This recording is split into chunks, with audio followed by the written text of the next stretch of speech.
गीर्वाणैरर्त्यमानो दशमुखनिधनं कोसलेष्वृष्य शृङ्गे पुत्र्यामिष्टिमिष्ट्वा ददुषि दशरथक्ष्माभृते पायसाग्र्यं तद्भुक्त्या तत्पुरन्ध्रीष्वपि तिसृषु समं जातगर्भासु जातो रामस्वं लक्ष्मणेन स्वयमत भरतेनापि शत्रुघ्ननाम्ना कोदण्डी कौशिकस्य कर्तुवरमवितुं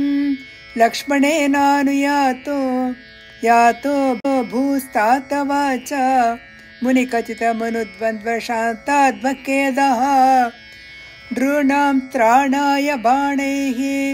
मुनिवचनबलात् ताटकां पाटयित्वा लब्ध्वास्मादस्त्रजालं मुनिवनमगमो देवसिद्धाश्रमाख्यं मारीचं द्रावयित्वा मखशिरसि शनैः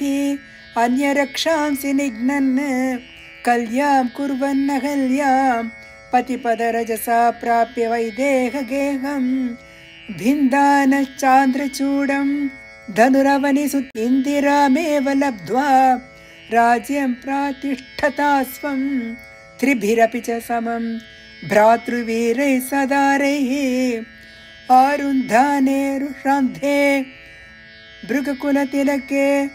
सङ्क्रमयत् स्वतेजो याते यास्य योध्यां सुखमिक निवसन् कान्तया कान्तमूर्ते शत्रुघ्नेनैकदातो गतवति भरते मातृस्याधिवासं तातारब्धोऽभिषेकस्तव किल विगतः केकयाधीशपुत्र्या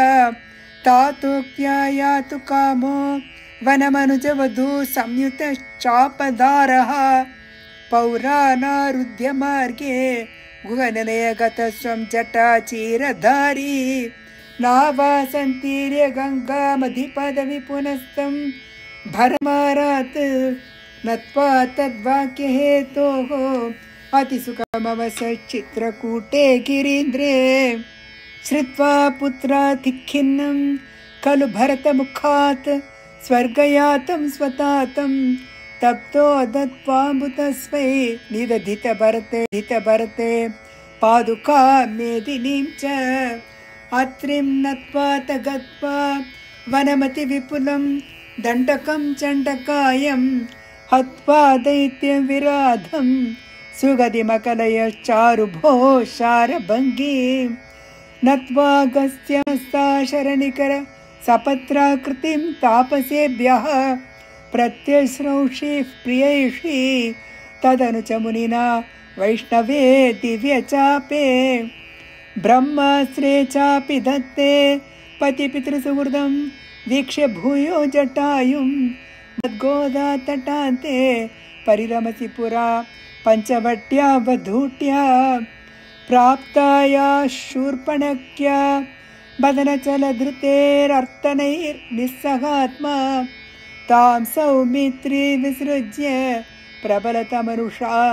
तेन निर्लूननासां दृष्ट्वैनां हृष्टचित्तं खरमभिपतितं दूषणं च त्रिमूर्धं व्याघिंसीराशरानप्ययुतसमधिकाः तत्क्षणात् अक्षतोष्मा सोदर्या प्रोक्ता विवशदशमुखादिष्टमारीचमाया सारङ्गं सारसाक्ष्या स्फृगितमनुगतः प्रवधीर्बाणघातं तन्माया क्रन्दनिर्यापित भवदनुजां रावणस्ता महर्षीत् तेनार्तोऽपि त्वमन्तः किमपि उदवदाः तत्त्वदोपायलाभात् भूयस्तन्वीं विचिन्वन्न कृतदशमुखस्त्वद्वधूं मद्वधेनेति उक्त्वा याते जटायौ दिवमतसुहृतः प्रातनोः प्रेतकार्यं गृह्णानं तं कबन्धं